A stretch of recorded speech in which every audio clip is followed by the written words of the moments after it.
तो समानता का अधिकार पूरा हमारा हो गया, मैं इरेज कर रहा हूँ। अब हम स्वतंत्रता का अधिकार पढ़ेंगे। उसमें कहाँ 19 से आर्टिकल कितने तक, आर्टिकल 19 से आर्टिकल कितने, हाँ, स्वतंत्रता का अधिकार। अब हमें ये देखना है, बहुत अच्छे डिटेल में देखेंगे, लेकिन हम कोशिश ये करेंगे कि थोड़ा सा जल्दी जल्दी रखेंगे और लिखने वाली चीज़ें जो बहुत कम हो सके बहुत वो कम करेंगे।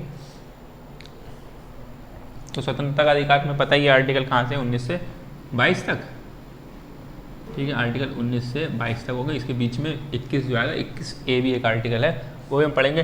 लेकिन अभी हम आर्टिकल 19 पढ़ रहे हैं, तो आर्टिकल 19 या अनुच्छेद 19 को एडिंग डाल लो, ठीक है। और उसमें बहुत अच्छे समझ लो कि आर्टिकल 19 क्या है, उसकी डाल लिया। तो इसमें भी ना आर्टिकल 19 में भी क्या था, जैसे इसमें भी 7 प्रकार की स्वतंत्रताएं थी। आर्टिकल 19 में पहले 7 प्रकार की स्वतंत्रताएं थी। इसी में मैं लिखते रहा हूँ, तो अपने हिसाब से लिखते रहना। एक अच्छी खासी जगह थोड़ी साइड में छोड़ते रहना, बाद में अपने हिसाब से पॉइंट लिख लेना कि पहले क्या था, 7 प्रकार की स्वतंत्रताएं थी। इसमें 7 प्रकार की स्वतंत्रताएं, ठीक है। पहले 7 प्रकार की स्वतंत्रता थी, अब वर्तमान कितनी हो गई, 6 प्रकार की हो गई, ठीक है। वो एक हटा दी, वही संपत्ति के आधार की स्वतंत्रता है, वो हटा दी गई थी, वो हमने पढ़ा था इसमें। तो आर्टिकल जो 19 है, तो आर्टिकल 19 के क्या है, भाग हैं ऐसे 19 खंड 1, ठीक है, 1, और इसमें ए, इसका ए, ठीक।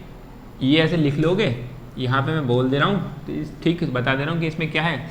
और ऐसे फिर 19 एक चलेगा, इसका बी, ठीक है। फिर 19 1 सी, 19 आप दो लाइन छोड़ना, 19 1 डी, 19 1 ई, 19 1 एफ आएगा। एफ को ध्यान रखना, काट दिया गया। मैंने आपको बताया था वहाँ पे कि आर्टिकल 32 से पहले 31 आता है। आर्टिकल 31 को संपत्ति के अधिकार से हटा दिया था, और 19 1 के एफ में था, तो उसको हटा दिया था। तो ई के बाद में सीधे क्या आ जाएगा, जी, ठीक है। ये ध्यान रखना, कभी कंफ्यूजन होता है कि A B C D E F G लिख दो, उसमें A B C D E F हट के जी आ जाएगा सीधे।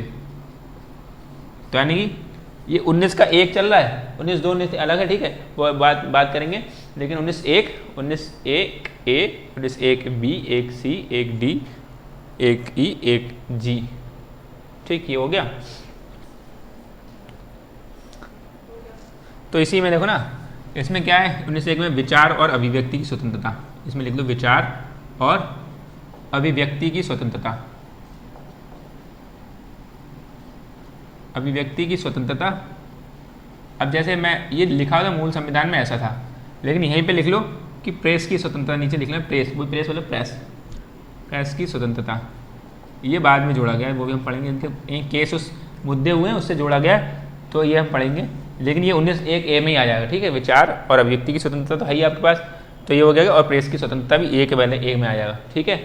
और बी वाले में क्या हो जाएगा कि आप क्या होंगे, बहुत शांतिपूर्वक तरीके से शस्त्र रहित, मतलब शांतिपूर्वक और बिल्कुल शस्त्र नहीं होने चाहिए आपके हाथ में कोई, हाँ, आंदोलन कर सकते हैं। लिखो शांतिपूर्ण और शस्त्र रहित आंदोलन, शांतिपूर्ण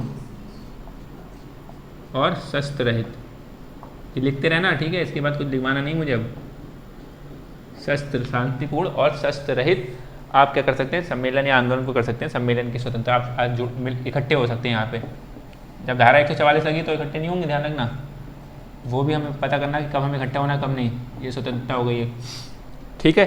सी में क्या होगा, वही सहकारी संगठन बनाना, कोई आप ऐसा संगठन बना सकते हो, संगठन बनाने की स्वतंत्रता, इसी बोलेंगे सहकारी, वही सहकारी। और बाकी संगठन बनाने की स्वतंत्रता, ठीक है, बनाने की स्वतंत्रता। इसमें भी पड़ेगी इंक। संगठन बनाने की स्वतंत्रता, तो इसमें क्या है, ये 19 के 1 सी में लिखा है, यानी कि वो सहकारी संस्था में, सहकारी में बोल दिया, इसको ब्रैकेट यहाँ कॉमा लगा लो, सहकारी संगठन बनाने की स्वतंत्रता। सहकारी संस्था समझते हैं, जैसे अमूल, एक अमूल संस्था है, वो सहकारी संस्था है, अमूल, हाँ अमूल दूध वाला है ना, कि मतलब लोग ना मिलके ऐसा कोई लोगों मिलके और ऐसा कोई संगठन बना लिए जो मतलब जो पैसों के व्यापार के उद्देश्य से चल रहा है, तो वो आप उसको क्या बोलेंगे। ऐसा आप काम कर सकते हैं, ऐसा कोई नहीं कहता कि ऐसे आप 4-5 लोग मिलके कैसे कर सकते हो। तो 19 का 1 सी आपको ये अधिकार देता है, ठीक है। 19 का 1 डी में क्या है, बाधा रहित, मतलब भारत की बात हो रही है, भारत में बाधा रहित आवागमन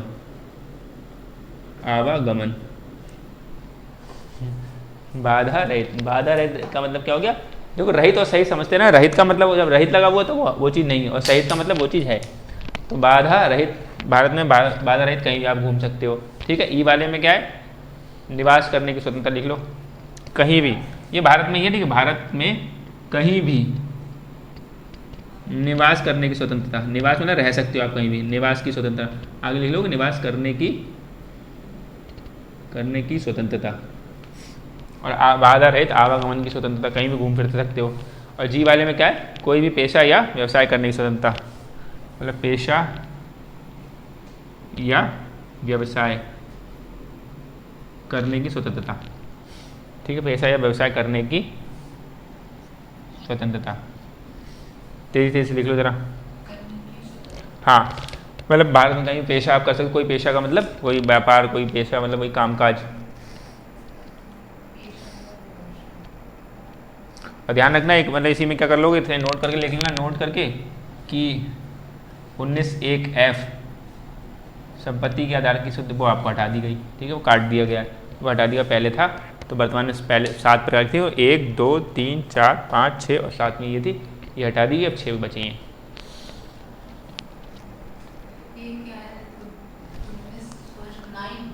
ये जी जी ई जी सॉरी अगर मैं 9 लग रहा है जी, ठीक। ABCDEF काट दिएगा, जी बचा।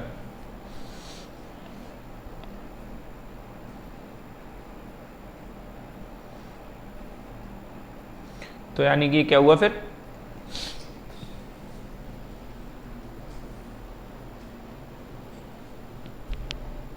बोलूं लिख लिया। अब यह दिखाना, ये कौन सा संविधान संशोधन, 44वां संविधान संशोधन हुआ था तब हटाया। 44वां संविधान संशोधन 44वां संविधान संशोधन 1978 में हुआ था, तब हटा दिया गया था इसे, ठीक है। 44वां संविधान संशोधन 1978 में हटा दिया गया था, ठीक। 44th और 1978 में हुआ है, ये भी ध्यान रखना। और इसी में जो सहकारी, पहले क्या था, संगठन बनाने की स्वतंत्रता थी, अब क्या है, सहकारी संस्था, मतलब आप सहकारी संस्था भी बना सकते हो, वो जैसे अमूल वाली बात है। तो सहकारी संस्था, ये कौन सा 97वां संविधान संशोधन हुआ 2011 में। मतलब पहले क्या लिखा होता है, इसमें लिखा होता है जैसे मैंने प्रेस की स्वतंत्रता है, यही बाद में जोड़ी गई है, पहले नहीं लिखी थी। तो हम लोग अभी केस पढ़ेंगे आगे, तब जोड़ते रहेंगे। तो आप क्या करना है, आपको थोड़ी थोड़ी जगह इसमें रहने देनी चाहिए, कि आप जोड़ लो कि प्रेस की स्वतंत्रता इसमें जुड़ गई, कि चुप रहने का अधिकार, मौन रहने का अधिकार, सोने का अधिकार, आपको सोने का भी अधिकार है, ठीक है। मूल अधिकार आप 2011 में बाबा रामदेव जी का एक केस हुआ था, कि बाबा रामदेव जी सो रहे थे, पुलिस उनको उठा के ले गई, मतलब उन पर केस हुआ, किसी ने कर दिया, तो उन्होंने मतलब एक प्राइवेसी वाली चीज़ है अपनी है, तो उन्होंने केस डाला। तो सुप्रीम कोर्ट ने कहा दिया कि सोने का भी अधिकार है, यानी कि आप सो रहा है कोई व्यक्ति से, सोने दो, जब वो उठे तब उस पर केस चलाओ, अलग बात है। तो आपको सोने का अधिकार है, आपको चुप रहने, आपको कोई जबरदस्ती बात नहीं कर सकता बोलने के लिए, आपको चुप रहने का अधिकार है, मौन रहने का अधिकार है। आप राष्ट्रगान पे मतलब जैसे ना राष्ट्रगान में आप नहीं गाना चाह रहे हो, आप खड़े हो खाली शांति से, तो आप अब वो राष्ट्रगान गाओ, राष्ट्रगान की बेइज्जती कर रहे हो, तुम लोग गा नहीं सकते तुम राष्ट्रगान, तो आपका एक अधिकार है कि आप मौन रह सकते हैं। वहाँ पे केस हुआ था जो राष्ट्रगान वाला ही, तो उन्होंने कहा कि मौन रहने का अधिकार भी, आप राष्ट्रगान गाने के लिए बाध्य नहीं कर सकते किसी को, ये चीज़ आ रही है। क्योंकि वरना अच्छा देश से प्रेम नहीं करता है, राष्ट्रगान नहीं गाना है, तो ये चीज़ समझ में आ रही है। ऐसे अगर बहुत सारे अधिकार बीच में बाद में जोड़ेगा, स्वतंत्रता दी गई, प्रेस की स्वतंत्रता बाद में जोड़ी गई। ऐसे ये पहले क्या था, संगठन बनाने की स्वतंत्रता थी, ये पेश, हाँ क्यों 19(1)(f) का ये तो वो था संपत्ति का अधिकार वाला, हटा दिया गया। संपत्ति का अधिकार था इसमें, क्या संपत्ति संशोधन 44वां संविधान संशोधन 1978 में हुआ था।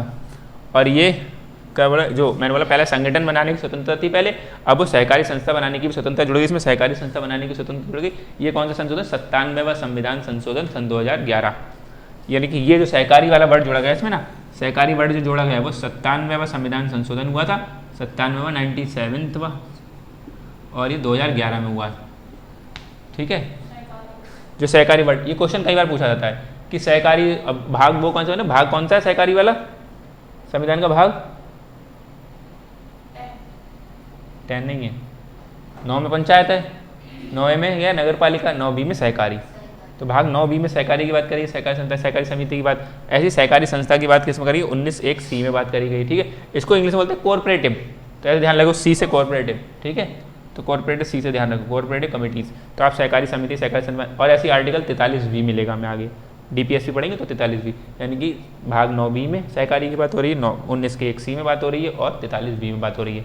ऐसे करके क्वेश्चन पूछे जाते हैं, क्योंकि नया जोड़ा गया ना, 2011 में जोड़ा गया था, तो इसको ज़्यादा पूछ लिया गया था। ये बात समझ में आई? अब इसको तेजी समझ लो कि आपके पास क्या है, अपने विचार करने और व्यक्ति करने की स्वतंत्रता है। विचार सोच भी सकते हो, बोलने की स्वतंत्रता, ये 19(1)(a) आर्टिकल आपको कह रहा है, ठीक है। ये आपकी स्वतंत्रता है, ये मौलिक अधिकार पढ़ना हमारा अधिकार है कि हम कुछ भी विचार सकते हैं और कुछ भी अभिव्यक्ति कर सकते हैं। अब वही बात है कि कुछ भी का मतलब, जैसे मैं यहाँ बोल रहा हूँ, वहीं पे सीमाएं बांध दी गई, इसमें सीमाएं लगा दी कि भाई कुछ भी में आप कुछ भी मत ले लेना कि कुछ भी सोचने लगे और कुछ भी कर दिया, ऐसा नहीं। तो हम सीमाएं पढ़ेंगे कि सीमाएं। 19(1)(b) क्या कहता है, शांतिपूर्वक शस्त्र रहित, शांति तरीके से, शस्त्र तुम्हारे पास कोई नहीं हो, सम्मेलन कर सकते हो, आंदोलन कर सकते हो, ठीक है। किसी के साथ प्रोटेस्ट कर सकते हो कि भैया आपका ये नहीं चलेगा, नहीं चलेगा, तो बोलते हैं, तो उसमें आप बंदूक दिखा के नहीं करो, नहीं चलेगा, नहीं, ऐसे नहीं कर सकते, तो वो गलत चीज़ है। बिना खाली ऐसे हाथ से ऐसे कर सकते, नहीं चलेगा, नहीं चलेगा। तो लाठियाँ भी नहीं होनी चाहिए हाथ में से, लाठियाँ, हाँ बूढ़े के इंसान के पास होनी चाहिए, अलग बात है, वो अलग बात है, लेकिन बूढ़ा इंसान भी लाठी उठा के नहीं कहेगा नहीं चलेगा, तो वो चीज़ वो उसमें आ जाए कि आप थोड़ा हिंसा की तरफ बढ़ रहे हैं। 19(1)(c) क्या हो गया, सहकारी संगठन बनानी। सहकारी का मतलब कोई जुड़ के आपस में और जिनका व्यापार से उद्देश्य जुड़ा हो, जैसे अमूल एक एग्जाम्पल बहुत बढ़िया इसका एग्जाम्पल है। संगठन आप बना सकते हो, जैसे NGOs वगैरह को मिलकर ऐसे काम कर सकते हो, ये सब इसमें स्वतंत्रता आपको मिल रही है 19(1)(c) में।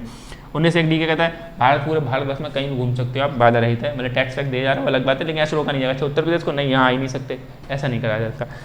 19(1)(e) में क्या है, कहीं भी भारत में कहीं भी निवास करने की स्वतंत्रता, आप कहीं भी रह सकते हो, वहीं पे काम करने लगे वहीं रहने लगो, कोई मन नहीं करेगा आपको, बचते आप वहाँ के लोगों को तोड़ा थाड़ी ना करो, है ना। वो चीज़ तो आपको ही पता है कि भाई तोड़ा ताड़ी ना करें, हम लोगों को भावना चाहता है तो हम रह सकते हैं। 19(1)(g)(f) हटा दिया, F में संपत्ति रखने का अधिकार था, आपको वो हटा दिया गया कि अब वो मौलिक अधिकार नहीं बचा। अब वो कहाँ धकेल के फेंक दिया, कौन से आर्टिकल में बताया तो था कि यहाँ से हटा के, और आर्टिकल 31 से हटा के कौन से आर्टिकल में धकेल के फेंक दिया गया, 300(a) में, ठीक है। यानी कि हाँ संपत्ति का, यानी मौलिक अधिकार से हटा के वो आपको संवैधानिक अधिकार बना दिया। अब संपत्ति का अधिकार क्या, संवैधानिक अधिकार तो हो गया, लेकिन मौलिक अधिकार नहीं बचा। और जी में क्या हो गया, पेशा व्यवसाय करने का, यानी कोई भी कामकाज करने की आपको स्वतंत्रता कि आप कुछ भी काम कर सकते हो। ये नहीं कहता अच्छा तुम यूपी वाले हो तो तुम्हें जेई करना है, ऐसा कुछ नहीं। जेई का मतलब एक तो हो गया जेई, यही जेई का मतलब JEE जेई, तो वो भी हो गया। जेई मेंस के एग्जाम होते हैं ना जेई, तो तुम्हें जेई करना है। अब देखो, अब मैं यहाँ पे बता रहा हूँ कि ये आपने लिख लिया 1 2 2, अब फटाफट इसी में लिखो सीमाएं, कि जो ये सब तुम्हें स्वतंत्रता है लेकिन सीमा में रहते हुए करना है। सीमा का मतलब होता है कि इससे आगे नहीं बढ़ना है, जो बोलते हैं लिमिट क्रॉस, तो ये लिमिट की सीमा एडिंग डाली कि सीमा में ध्यान रखना कि आपको विचार और व्यक्ति जो स्वतंत्रता दी गई है उसमें उसका उल्लंघन ना करो। तो इसमें कितने 8 सीमाएं दी हुई हैं, ठीक है। यानी कि 19 जो 1 और जो A है इसकी कितनी 8 सीमाएँ लिख लो, पूछ भी लेते कहीं पूछ लेते कितनी सीमाएँ, तो 8 सीमाएँ किसकी, 19 जो विचार और व्यक्ति करने की स्वतंत्रता है आपको, उसमें 8 सीमाएँ लगी हुई हैं। क्या है, फटाफट पहली दूसरी तीसरी लिख लो, मतलब इसी में पहली लिखोगे। पहली कैसे लिख लोगे, ऐसे लिखोगे, ऐसे करके A वाला बनाओगे, कन्फ्यूज तो नहीं हो जाओगे, तो एक A वाला बना लेना ऐसे करके। तो पहली क्या लिखोगे, भारत की अखंडता और संप्रभुता, यानी संप्रभुता और अखंडता वाला आप विचार तो रहे, कुछ ऐसा विचार मत कर लेना कि आप सोचो कि मैं एक ऐसा देश बनाऊंगा, भारत देश के अंदर खालिस्तान ऐसे बोल रहे लोग, आप अपना कुछ अलग देश बनाओगे तो वो चीज़ नहीं निकालोगे, ऐसा कोई विचार नहीं करोगे और वैसी अभिव्यक्ति भी नहीं करोगे, ठीक है। लिखा, क्या लिखोगे, संपूर्णता नहीं संप्रभुता, संप्रभुता और अखंडता, संप्रभुता और अखंडता, वो ये सीमा की आप विचार ऐसा नहीं करना कि संप्रभुता को तोड़े वो भारत की या अखंडता को तोड़े, ठीक है। और राज्य की सुरक्षा, दूसरा लिखो जल्दी, राज्य सुरक्षा, मतलब उस राज्य की सुरक्षा पे आपको आपका विचार ऐसा ना हो कि कल को आप 3-4 लोग आए हथियार बांध के और राज्य पे जबरदस्ती ये काम करवा लें, ठीक है। विदेशी राज्यों से मैत्रीपूर्ण संबंध, तीसरा, हाँ, विदेशी राज्यों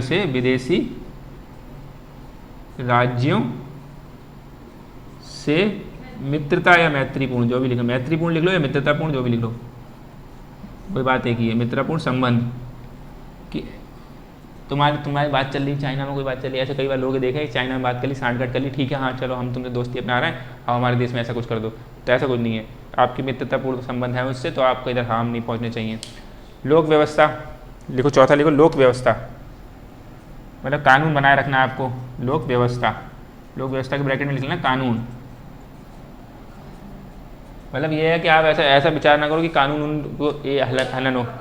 हाँ, सदाचार लिखो, सदाचार, सदाचार शिष्टाचार नैतिकता एक ही में, सदाचार लिख लो ब्रैकेट में, चाहे इसको लिख लेना शिष्टाचार नैतिकता लिख लेना, सदाचार मतलब अच्छा बन के रहना है तो सदाचार, ये व्रत वाला कंसेप्ट है उसमें ही आया सदाचार। सदाचार इसकी ब्रैकेट में लिखो नैतिकता, शिष्टाचार, ये ऐसे लिख लो जाके आपको ध्यान रहे, ये सब इसी के वर्ड है। शिष्टाचार यानी सदाचार कौन सी हो गई, 1 2 3 4 5, 5 हो गए। छठा लिखो न्यायालय की, न्यायालय की अवमानना, यानी कि न्यायालय की अवमानना नहीं करनी, अवमान का मतलब होता है डिसरिस्पेक्ट, न्यायालय की अवमानना, अवमानना, हाँ ये अवमानना ऐसे लिखेंगे, अवमानना, ठीक है, यानी डिसरिस्पेक्ट नहीं करना, न्यायालय की अवमानना नहीं करनी आपको। उन्होंने कोई डिसीजन दिया तो आपको मानना चाहिए, या अगर आपको डिसीजन उनका अच्छा नहीं लग रहा है तो आप फिर से एक याचिका डालो और उनके डिसीजन के खिलाफ कुछ अलग बोलो और उससे फैक्ट्स दो तो अलग बात है, वो अपना निर्णय बदलेंगे, वो भी बदलते हैं, लेकिन अवमानना नहीं करनी है। क्या बोल दिया आपको पढ़े लिखे नहीं, ऐसा कुछ नहीं है। जैसे अभी रिसेंटली आज के अखबार में अगर आपने पढ़ा हो ठीक से तो एक मतलब उत्तराखंड हाई कोर्ट का एक डिसीजन आया हुआ है, तो वो बहुत थोड़ा विवादास्पद है, उस पर फिर से सुनवाई होगी। मतलब वो ऐसा संबंधित है कि एक, और ये मुद्दे हालांकि उठेंगे, जरूर उठेंगे, जैसे ऐसे चल रहा है कि एक कोई पति अपने पत्नी का रेप कर सकता है या नहीं कर सकता, ये मुद्दा चल रहा है, तो पत्नियां जो हैं वो उसके ऊपर आरोप लगा सकती है कि इनने हमारा रेप कर दिया। तो उत्तराखंड हाई कोर्ट का आया कि भैया हाँ, पत्नी अगर कोई ऐसा आरोप लगा रही है तो पति के ऊपर रेप का चार्ज नहीं लगेगा। अब वो वाली बात कंसेंट वाली बात है कि उनकी उस टाइम थी इच्छा नहीं थी, तो ये ऐसा अवमानना, अब उत्तराखंड के हाई कोर्ट का जो डिसीजन इस टाइम लोग बहुत लोग नहीं मानना चाह रहे हैं, तो अब उनके जो जस्टिस हैं वहाँ के, उनने जज ने जो आदेश दिया, आप उन पर कहना ये पढ़े लिखे नहीं, इनको आता ही नहीं, कुछ भी नहीं, ऐसा कुछ ऐसे बोल दोगे तो ये न्यायालय की अवमानना एक प्रकार से, ठीक है। आप ऐसे नहीं बोल सकते आप तक, क्योंकि उन्होंने भी आर्टिकल मतलब धारा 375 है IPC धारा, उसमें धारा 375 कानून के रहते रहते उन्होंने बताया कि कानून के रहते तो उसमें ऐसे अगर व्यवधान है तो वो भी अपने हिसाब से कानून के हिसाब से तो उत्तर देंगे, कानून से अलग जाकर नहीं देंगे कि भावना में नहीं बह जाएंगे कि अरे आप क्या बोल रहे, अच्छा आप बोले चलो ठीक है आपने बोल दिया, हमने आपके पक्ष में उत्तर दे दिया, ऐसे नहीं करने देंगे कि वो भी कानून से बंधे हुए हैं। तो आपको क्या न्यायालय की अवमानना नहीं करनी है। तो करंट भी अगर पढ़ना चाहते हैं तो इस टाइम ये मुद्दा बहुत अच्छे चल रहा है, दिल्ली हाईकोर्ट में भी चल रहा था, उत्तराखंड हाईकोर्ट का डिसीजन आ गया कि एक स्त्री थी, उन्होंने आरोप लगा दिया अपने पति पे कि भाई इन्होंने हमारा रेप किया है, तो पति क्या रेप कर सकता है तो ये वाली बहुत चल रही, तो ये समाज में मुद्दे चल रहे हैं, ऐसे ही मुद्दे आजकल उठने लगे। धारा 377 वो हटा दी गई थी, 377 मतलब कि वही लड़के और लड़कियां शादी कर सकती हैं आपस में, तो उसके लिए पहले अपराध माना जाता था कि अगर कोई लड़का शादी कर लेता था तो उसको अपराध माना जाता, जेल वेल हो जाती थी, और अगर मान लिया समाज भी उसको बहिष्कार करता तो मतलब कोर्ट की तरफ से तो हटा दिया गया, डीक्रिमिनलाइज कर दिया गया, उसको अपराध नहीं माना जाएगा। आप कोई लड़के शादी करने जाए तो कोर्ट उन्हें ऑर्डर देता कि आप दोनों की इच्छा है, आप दोनों एडल्ट हैं, 18 से ऊपर हैं, 18 की उम्र से ऊपर हैं, तो आप लोग कर सकते हैं, लड़कियां शादी कर सकती हैं, लेकिन समाज अभी स्वीकार नहीं कर रहा है, ठीक है। समाज तो अभी भगा देगा कि भैया ऐसे कैसे पैदा होगा हमारे घर में बच्चे, तो ये वाली बात है। तो न्यायालय की अवमानना नहीं करनी है। तो आर्टिकल, इसमें आर्टिकल लिख लो, इसके ब्रैकेट में आर्टिकल भी लिख लो, जाके याद रहे क्वेश्चन पूछ लेते हैं। 129 और 215, तो 129 और 215 जो आर्टिकल है वो न्यायालय की अवमानना के बारे में अच्छे से बताते हैं, ठीक है। कितने होगा होंगे जी, 1 2 3 4 5 6 7 हो गए टोटल, नहीं 6 हो गए, एक कौन संप्रभुता, दूसरा ये, तीसरा ये, अच्छा इसी में आ गया, चौथा, पांचवा, छठा, साथ में लिखो। फिर मानहानि, मतलब किसी को आपको अपमान भी नहीं करना है किसी का, कि कोई अगर किसी के बाल नहीं है सब टकला टकला बोल रहा है उसे, तो ये मानहानि है, ठीक। मानहानि, डिफेमेशन, मानहानि, मान सम्मान वाला मान होता है, मानहानि, हाँ तो मानहानि, मानहानि और अपराध उद्दीपन, अपराध के लिए उकसाना ना, अगला 8वां, अपराध उद्दीपन, उद्दीपन लिख लोगे, उद्दीपन, आधा दा पूरा दा पे बड़ी की मात्रा, पन, उद्दीपन, अपराध उद्दीपन, इसके ब्रैकेट में लिख लो क्या होता है अपराध उद्दीपन, अपराध के लिए उकसाना, किसी को अपराध करने के लिए, अरे मार दे, अरे मार दे, अरे मार दे उसे ठीक है। तो यहाँ आप क्या कर रहे हैं, अपराध का उद्दीपन कर रहे हैं, यानी कि ये भी नहीं करना है, आपके पास अधिकार है, आपने सोच लिया कि इसको ऐसे मार देंगे तो कुछ हमें पकड़ेगी नहीं पुलिस, तो आपकी इतना विचार, इस विचार की व्यक्ति ऐसे नहीं होनी कि आप किसी को उकसा सकें।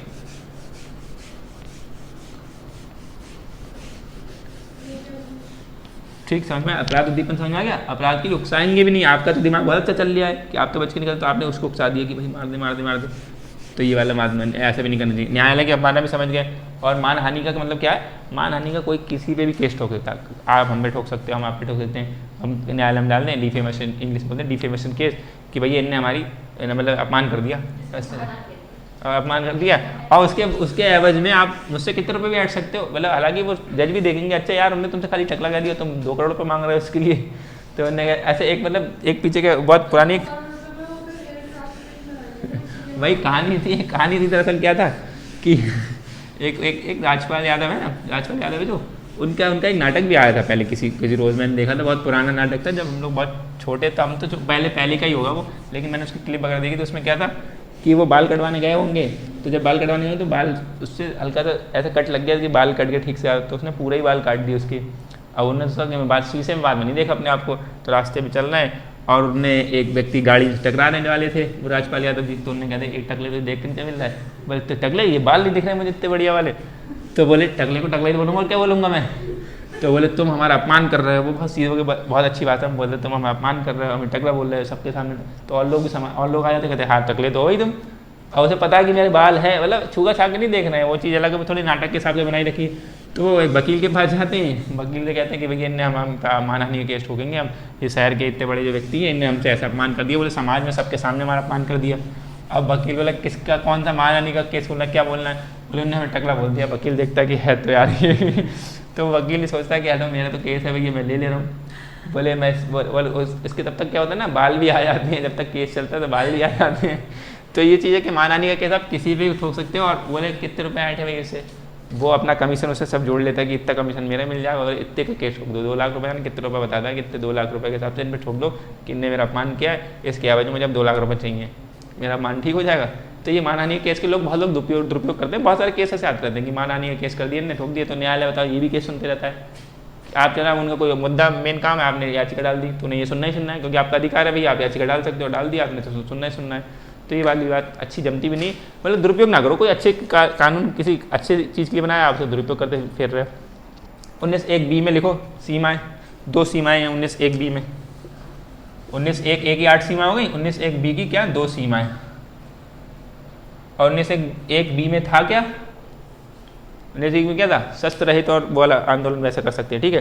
तो 2 सीमा क्या है, संप्रभुता, अखंडता और लोक व्यवस्था। मतलब संप्रभुता अखंडता बनी रहे, पहला संप्रभुता और अखंडता बनी रहनी चाहिए आपके आंदोलन में कर रहे हो। वो आंदोलन इसलिए ना हो, सम्मेलन इसलिए ना कि भारत को तोड़ना है हमें, ऐसा नहीं हो।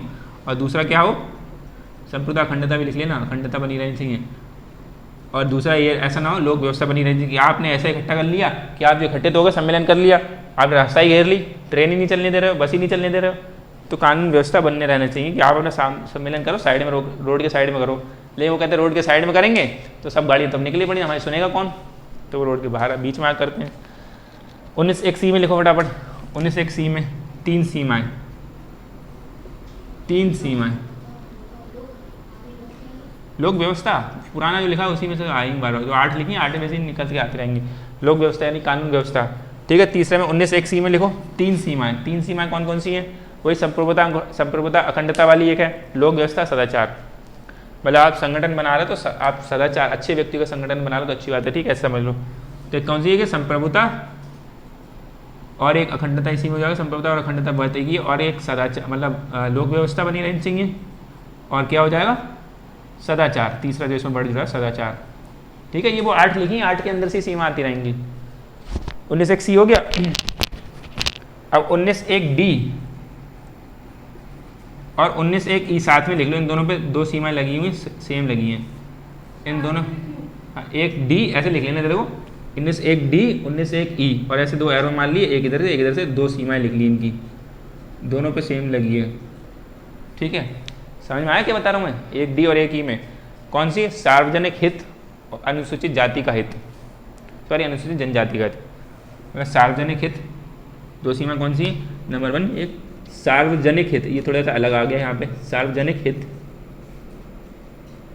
और अनुसूचित जनजाति यानी ST का हित, अनुसूचित जनजाति का हित, सार्वजनिक हित और अनुसूचित जनजाति का हित। मतलब D क्या कहता था, D कह रहा है बाधा रहित आवागमन कर सकते हो कहीं भी, और E क्या कह रहा है, निवास करने की स्वतंत्रता। तो वही बात इनका ध्यान रखना कि आप ऐसे बाधा रहित सार्वजनिक हित बना रहे, घूमो फिरो कितना कुछ करो, कि ऐसे घूमते घूमते किसी घर में मत घुस जाना, घूमने आ गए हम तो, ठीक है। तो सार्वजनिक हित बना रहे हैं, ठीक, और अनुसूचित जनजाति का हित भी बना रहे हैं। भाई आप घूमने के चक्कर में किसी घर में थोड़ा घुस जाओ घूमने के लिए, फिलहाल हम तुम्हारे घर भी घूम लें।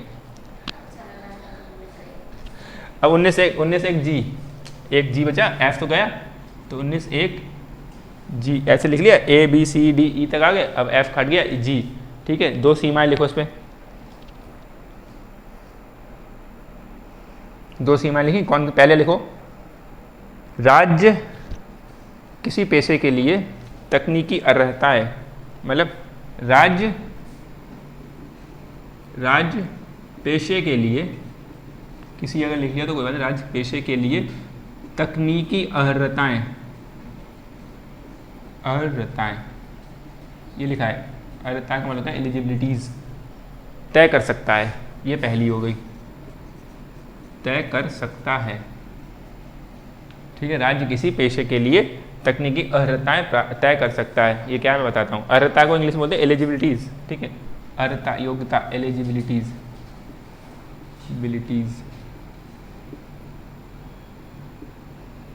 ठीक।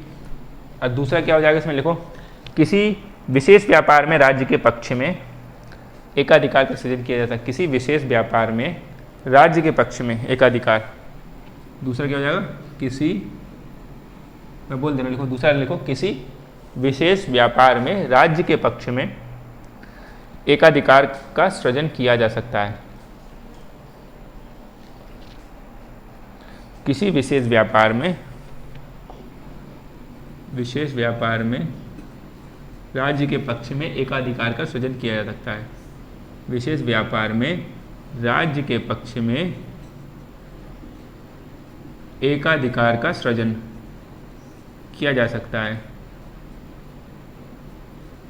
ये समझ लो फटाफट, देखो ये तो समझ में आ गया, सार्वजनिक तो एसटी का हित, ठीक है, ये समझ में आ गया। इसकी सीमा समझो कि एक जी आपको क्या कहता है, एक जी कहता है कि आपको कहीं भी कोई पेशा कर सकते हो, कोई व्यवसाय कर सकते हो, कोई भी कामकाज कर सकते हो, लेकिन दो सीमा क्या है कि राज्य के पास ये शक्ति है, राज्य ऐसा डिसाइड तय कर सकता है कि आपको भैया किसी पैसे लिखा ना, मैं बोल रहा किसी पैसे, राज्य ऐसा कहता है कि अगर आपको मान लीजिए कि कंप्यूटर की दुकान खोल लिया, कंप्यूटर को बिजनेस चलाना, कोई पैसा करना है, तो वो कह सकता है कम से कम आपको कंप्यूटर कोर्स तो करा होना चाहिए, टैली ADCA वगैरह एक कोर्स बेसिक, आपको पता कुछ भी नहीं है, तो ऐसे मतलब ये राज्य के हिसाब से कि राज्य के कम से कम ये होना चाहिए, हाई स्कूल पास होने चाहिए या फिर इंटर पास होने चाहिए। ये राज्य जैसे तकनीकी रहता है, ये टेक्नोलॉजिकल भी कर सकता है कि आपको कम से कम C लैंग्वेज आनी चाहिए, अगर आप सॉफ्टवेयर की कोई दुकान खोल रहे तो C लैंग्वेज है, जावा लैंग्वेजेज है, ये लैंग्वेज आनी चाहिए, ऐसा करके वो राज्य तय कर सकता है। मतलब वो राज्य के ऊपर है कि तकनीकी अर्हताएं बना सकता है, राज्य तय कर सकता है। आप कोई पेशा खोलना चाह रहे हो कि भैया जैसे टीचिंग का मामला है, तो टीचिंग के मामले में कि कम से कम आपकी योग्य, आप तो पढ़े लिखे होने चाहिए,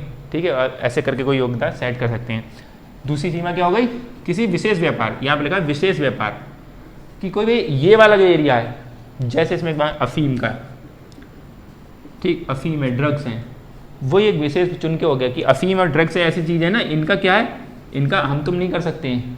तो किसी विशेष व्यापार के राज्य के पक्ष में, मतलब राज्य के मतलब किसी विशेष व्यापार के राज्य अपने पक्ष में एक अधिकार का सृजन कर सकता है कि मतलब ये वाला व्यापार हम ही करेंगे, एक राज्य के पक्ष में हो रहा है और एक अधिकार, इस पर हमारा अधिकार है कि आप लोग नहीं करोगे, हम क्यों करेंगे, हम अफीम बेचेंगे। हम क्या, अफीम और ड्रग्स का कुछ मात्राओं में हमारे दवाइयों में यूज़ होता है, पता है ना आपको, तो दवाइयों में ड्रग्स वगैरह का यूज़ होता है, तो इसलिए हम इसका खाली करेंगे, आप नहीं करेंगे, आप करोगे तो आप बेचने लगोगे नए नवयुवाओं को, तो इसलिए आप नहीं, हाँ बिल्कुल कर सकते हैं। इसलिए आपको मतलब आपने उसमें लिखा है 19(1) कह रहा है किसी भी पेशे किसी भी व्यापार कर सकते हो, आपने अफीम का चालू कर दिया, ऐसे नहीं। तो कुछ ये राज्य डिसाइड करते हैं किसी विशेष व्यापार के लिए राज्य अपने पक्ष में एकाधिकार सृजन कर लिया कि भाई ये इस पर हमारा अधिकार हम करेंगे, क्योंकि हम क्या करेंगे, लोक कल्याण के लिए हित में करेंगे, दवाइयों में जो ड्रग्स जितनी मात्रा में यूज़ होगा हम इसलिए उतना ही उसका व्यापार करेंगे, आप नहीं कर सकते, ठीक है।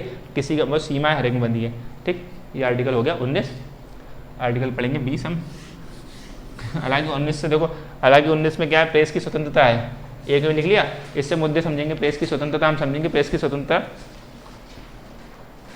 और इंटरनेट है।